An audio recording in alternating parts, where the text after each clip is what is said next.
Hey guys, welcome back to my channel. If you're new here, hello, hi, I am Georgia.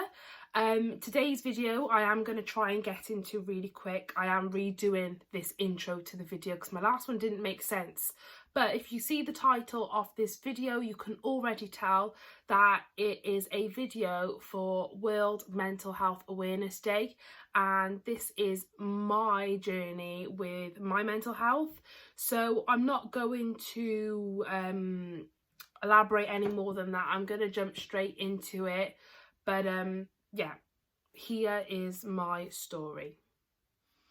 So if you have seen my other videos, or if you know me on a personal basis, or you have met me in real life, a lot of people often get the impression of me that I am, the clown, the funny person, the one that's always got her stuff together. And the thing that I always get told is, like, you were so strong. And I think if there's a day to be completely transparent about my mental strength or my mental health journey, is going to be today. So on this day last year was the first time that the veil dropped. I remember waking up and I remember seeing everybody posting about mental health awareness, and I'd always done it, but I'd never really given any context behind it. And last year there was just something in me, something like clicked, and I was just like, no, I want to be my authentic self, I want to be real, and I want to be open. And I put a post out there, and to summarize what that post was, oh god, do you know when it just doesn't feel like natural to be speaking about this? It doesn't feel natural for me, so you're gonna have to bear with me. And if I laugh or anything, I've got a weird coping mechanism. But the status that I put up, it was on Facebook, the status that I put up, and it was two images side by side. And I'll put both of the images here. So these two images are reflections of me at two different points in my life. The first one is of me in 2013, and the second one was of me in 2019. Now, I'm actually going to put a third photo in this, and I'm going to put it right here. And this photo was of me in 2020, and if I had to put an exact date on it, it would be about 3 months ago. So the difference between these three photos, the top two photos, I look extremely normal, happy. My outside appearance, I look happy. Gosh. The first photo,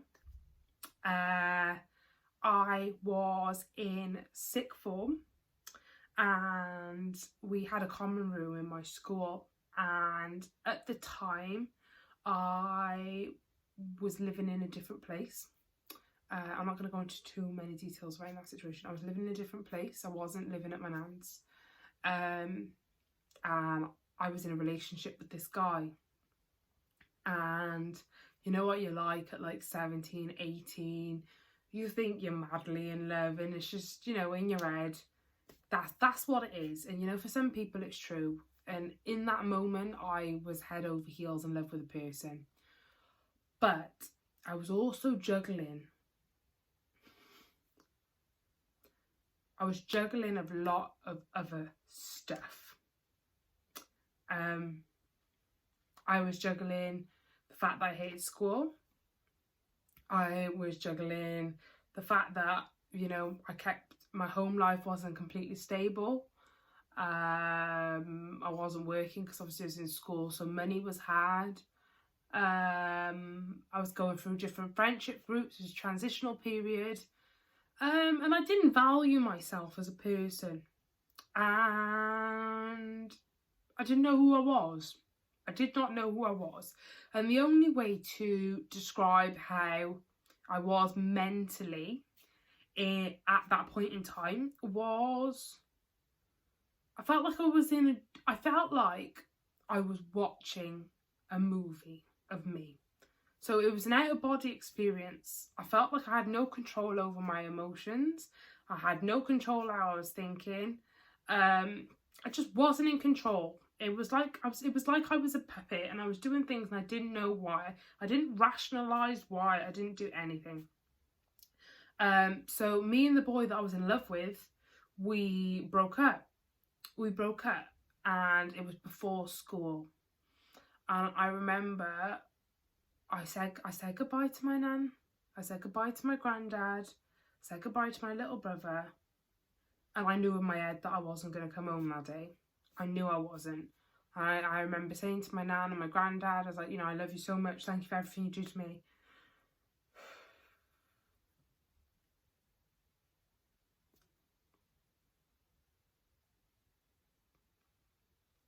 I knew I wasn't going to go home.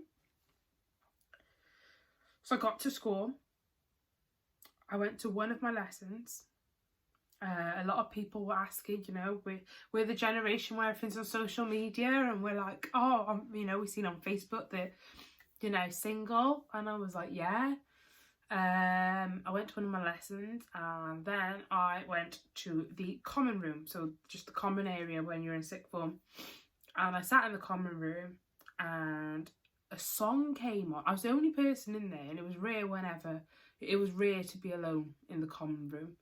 And a song came on, and it was Tracy Chapman. I think it's called Fast Car. Yeah, Tracy Chapman, Fast Car. And I was listening to this song, and it really, really, like, it was like it was the closing credits to my life. That's what I felt like. I felt like it was the closing credits to my life. Before I'd left for school, I'd taken some medication of my grandmother's. And I took all the tablets. I took so many tablets.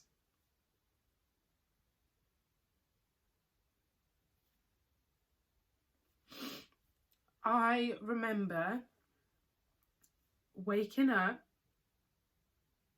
and there was a girl who was in school with me, and this girl wasn't my best friend. This was a girl that was on some of the same subjects as me.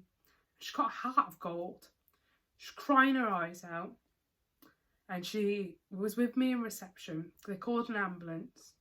Went in the ambulance. She came in the ambulance with me. This girl wasn't even my best friend.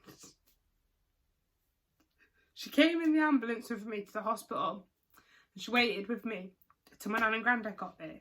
And my nan and granddad got there, had to have my stomach pumped. And my little brother came, and my little brother was 10. And it's ironic because he's just turned 18. So, you know, that, like 8 years ago. It's crazy when I look from the outside in. And he said, please don't hurt yourself again. And I looked at him and I said, I'll never hurt you again. I'm sorry. I'll never do it again. I'll never, ever, ever do that again. And I didn't. The thing is, that moment it wasn't the first time that I tried to take my life. It was just the first time that I got caught trying to do it. And I had a lot of support with my mental health from that, and I had a lot of amazing people in my network that I didn't really see before, because I wasn't seeing clearly. And you know, there's so many resources available for those of us who struggle with our mental health. So if I fast forward now, 8 years later, you know, I look at my life on one hand. I moved out of a city that wasn't good for my mental health. There was just a lot of negativity that came from that city for me. I moved away from that. I got a degree when I had teachers that told me I would never amount to anything. I got a degree. I met my fiance, who changed my life. I went to America for 4 months. I lived my dream. I've got the best friends in the world. I'm doing my masters. I've got a really good job. Oh my gosh, I got a frog in my throat. I got a really good job. And everything. It's like those scales have tipped from where I was 8 years ago, where I had all of that bad stuff going in my life, that like where I thought that it was easy to end it, to being where I am today. And I've got all these good things. Now, it's Mental Health Awareness Day this year it's extremely different. And that's because mental health on a normal day is excruciating to deal with. Mental health, when you're in the middle of a global pandemic, away from all of your loved ones, job security is not 100% for any of us, social lives have been impacted. I don't know the statistics, but I can imagine the statistics when it comes to things like suicide, mental health. I can imagine them all being on the rise. And I never, ever, ever, ever, ever thought that I would be able to make a video like this, because I'm the strong one. And I laugh through everything. I never thought I'd make a video like this. But I made a Instagram post saying how I was struggling with what I call COVID anxiety. Because I've never really had anxiety before. I've only had depression. But COVID anxiety is, you know, I'm forgetting how to speak to people. Social cues are a thing of the past for me. I'm struggling with interaction. And do you know what? When I put on my story that this was something I was struggling with, I had so many people reach out and say, you know, that's happening to me as well. And I started thinking to myself, there could be that one person that saw my story and could think that's me too, but feel like they not feel comfortable enough to reach out to anyone and might be alone. And that feeling made me sick. I'm a loud person. I'm you know, I'm an out there person. Extrovert? I'm extroverted. I'm out there, you know. I'm just a different breed, but I am very much a people person. I don't care how old you are. I don't care if I don't know you. If you feel low, honestly, I beg you to reach out to anybody. Reach out to me. There's amazing organisations. You've got Mind, you've got the Samaritans, and I'll put their number in the description box. But I just want you to know that you're not alone, and that you are important, and that you do matter. If I take, you know, obviously with COVID, I do have my COVID anxiety. I can say, you know, I have taken the medication route in the past, but at the moment I'm completely antidepressant free.